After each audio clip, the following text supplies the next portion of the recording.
Welcome to the Banker Lamp. Please enjoy the video. In this video, I will explain how to make green baklava. First, ensure your phyllo dough is thawed in the refrigerator overnight, then brought to room temperature for about 30 minutes. You'll need 1 pound of this delicate dough. For the signature green color and flavor, prepare 2 cups of finely ground pistachios.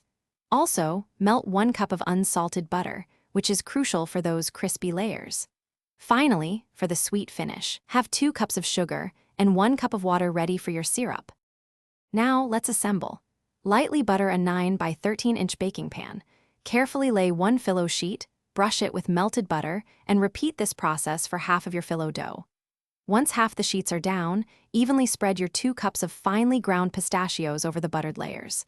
Then, continue layering the remaining phyllo sheets, brushing each one generously with butter, just as before. This meticulous layering creates that wonderful texture. Before baking, use a sharp knife to cut your baklava into desired shapes, like diamonds or squares, all the way through to the bottom. Place it in a preheated oven at 325 degrees Fahrenheit and bake for approximately 50 minutes, or until golden brown and crispy. While it bakes, prepare your simple syrup. Combine 2 cups of sugar and 1 cup of water in a saucepan, bring to a boil, and simmer for about 10 minutes. A small squeeze of lemon juice at the end prevents crystallization.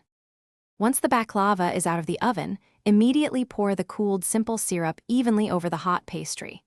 This temperature difference is key for absorption. Let it sit for several hours, ideally overnight, to fully soak up the sweetness and achieve its perfect texture. Garnish with additional ground pistachios before serving.